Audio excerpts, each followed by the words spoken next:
Our class are doing a project about the Vikings.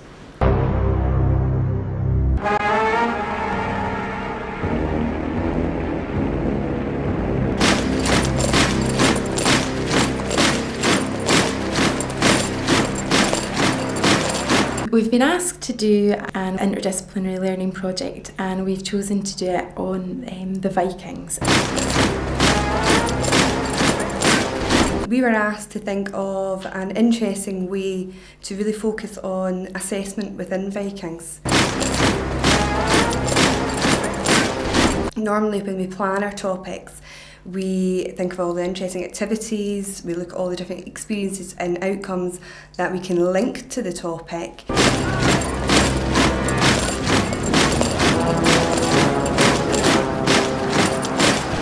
We were looking at what we wanted to assess, looking really specifically at some of the experiences, narrowing them down, and then from that we then went back to what was it that the children really wanted to learn about Vikings. We've asked the children what they know already about the Vikings, so that helps us to know where the gaps in their knowledge are. We then asked them what they would like to know about the Vikings, and from there we've tried to sort of categorise it into different areas such as society, food, transport, village life. The children picked the themes, but then we were looking at the skills that we wanted them to learn: note-taking, researching and presenting skills, and then an assessment which would show us the understanding of Vikings as a social subject.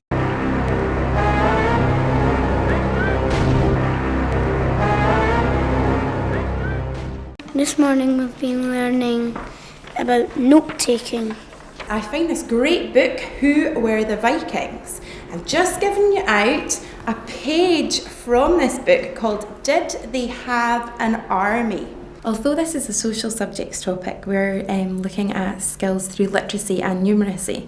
We're focusing on note-taking skills. This morning, what we're going to do is we're going to read the text, and then we're going to scan the text. Kirsten, can you read me the learning intention for our class lesson today? I can scan the text for relevant information, record this under headings and create a detailed drawing with the information. The Viking men learned how to fight and use weapons from an early age.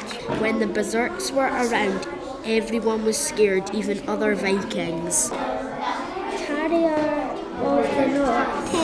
Terrier. Now you've read it through and discussed it with your home team, I would like you to use your highlighters, making sure you're focusing on those 3 headings. You read the thing slowly at first, and then you just scan over it to get key information from the text. Highlighting the keywords under raiders, weapons and clothes. Save us having to remember a big text and just keeping little words in our brain that let us remember everything. We're looking at whether the children can find 4 facts from the text. I learned that their shields were made of wood and they painted them like in different colours and stuff like that. Viking swords were double-edged, made of iron, and Vikings gave names to them. We're looking to see if they can use that information in a variety of ways. So today we're drawing a picture. From the notes that we've taken, we've all done drawings of shields and swords and the hats. The Vikings' helmets would have a cap on them. It would be made of leather. It would have a nose guard. The shield, it was always brightly coloured. It had hand protection. Now we're going to do some peer assessment. So can you please swap your sheet with the headings on it with your shoulder partner? One of the success criteria says they're looking for keywords, and I think next time you should not really write in sentences. You've got some good information there, but one thing that you could maybe work on is sort of spacing it out a bit more. Sometimes words were missing. which made it quite hard. Success criteria is something that helps you see if you have achieved the learning intention. I liked how you followed the success criteria, but with that amount of information, it's impossible to know what you're saying. The children will be traffic lighting their work, and when we've identified where the gaps are in the children's learning, we'll be providing feedback to ensure that they get the most out of their learning experience.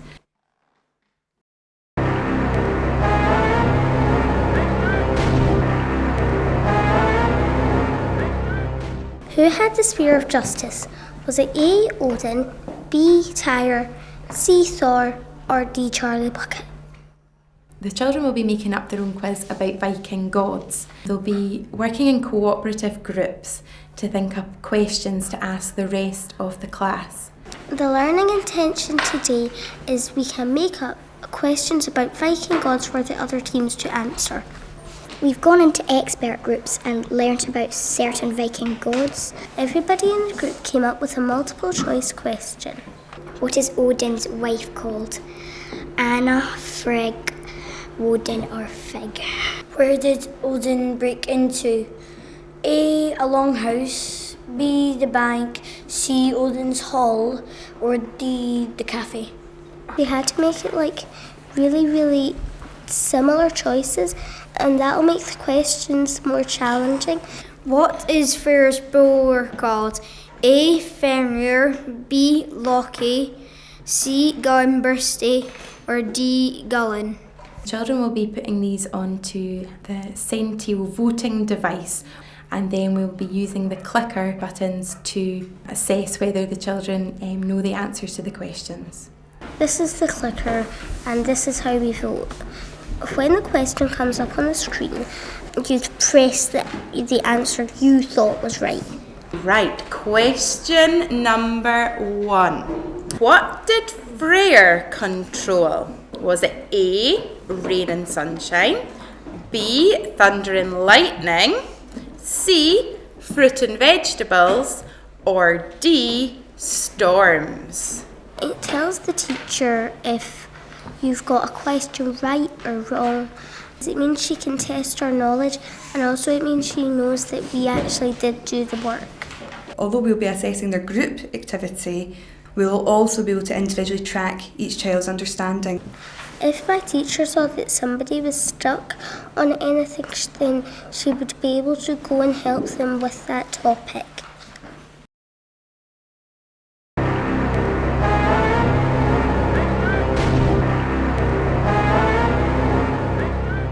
Today I'm going to be talking to you about different parts of the boat. The mast is made out of wood. The children will be working towards a presentation looking at a specific area to do with Viking society.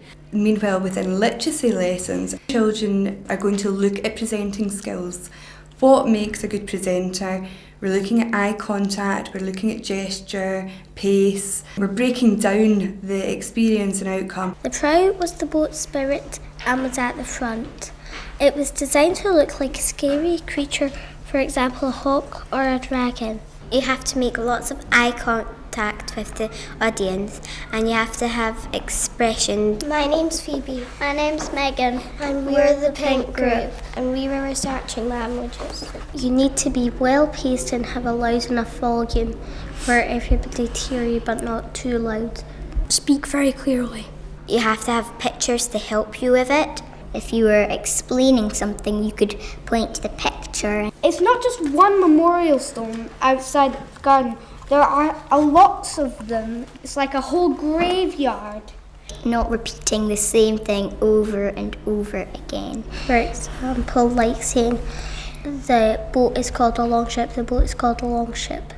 That would get really boring. The walls were made of wood. The roof was made of turf. Turf is a soft bedding of grass. They used trading wagons and sledges for an easy way to get around.